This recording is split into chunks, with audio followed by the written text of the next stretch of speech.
So, hello and welcome to another episode of Keiara's Tech Adventures. So, today I will actually be recording my video on my iPhone 8, so please let me know if the video quality is not as it usually is. So today I will be reviewing the Canon 600D DSLR camera. So before I go into the review, I would just like to say I'm definitely not a camera expert in the slightest at all, or even an enthusiast. I basically just picked this camera up when I was looking for a new camera, and I just wanted one that was better than a normal digital camera. Let's get into the tech specs of this camera. So it has an 18 megapixel CMOS sensor.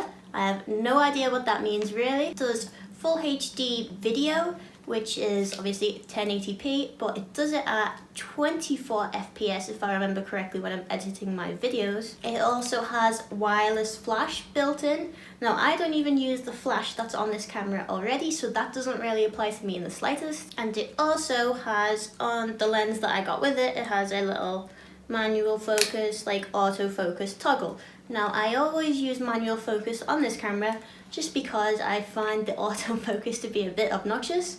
Like when you're taking a picture or when you're doing video, the sound of it is really loud, so I hate that sound whatsoever. So I usually just use the ring to focus whatever I'm doing. So I actually bought this camera like 6 years ago I think, and it was £250, and it came with this lens and also a longer lens. So I'm really bad with cameras. I have no idea what that other lens was for. It was huge, so I mostly just kept with this lens, especially since the other one, when I used it, it kind of made everything really close up, so I just assumed that it was for like close-ups only.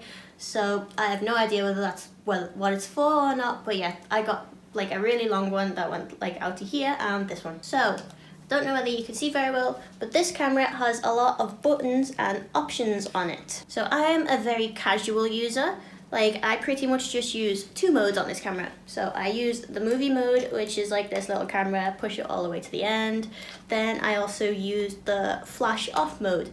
They're the only modes I really use on this camera, but there's all of the modes like portrait mode and landscape mode and flash on obviously, and all other stuff like that. So there's also a lot of buttons on here. I have no idea what a lot of them mean.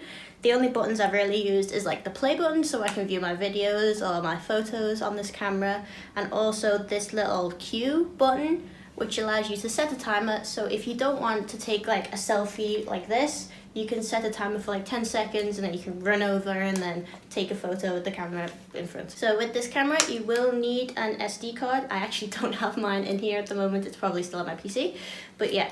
So you don't need an especially good SD card, I found with this. I actually used the SD card I bought 6 years ago with this camera, which is like an 8 gig, very standard SD card. And I find that that usually can have about an hour's video on it. So if you were looking to record longer than that or have a lot of photos on it, I'd definitely just invest in a bigger SD card because they are relatively cheap nowadays anyway. So of course the battery, it is just one of those batteries that you can just pull out and you get a little charger to put it in. Now I've found that it can last me maybe like 4 or 5 video sessions over like, I don't know, quite a few months. So your mileage may vary, but I have found that it lasts me maybe like 8 hours. I'm not really sure, don't quote me on it, because a lot of that time, I don't know, maybe the battery's just wasting away on the camera because I don't use my camera very often. But yeah, so I'm not really that great with photos, but seeing as it is a DSLR, you do get that like blur around whatever you're focusing on, so that's what your photos will look like when you take them with this camera. And I just know that when I take my photos off the SD card and put them on my PC, they are about 5K in resolution. I have no idea if that means anything to you guys whatsoever. It doesn't really mean much to me, it just means that there's more pixels on the screen for me to edit basically. So I'm sorry if this wasn't what you're looking for, but basically it is a really old camera, but honestly I don't really find that my videos are too bad in quality. They could obviously be a lot better if I got a much better camera because this is 6 years old. So if you like this video, give it a like. If you want to see more videos like this, give me a subscribe.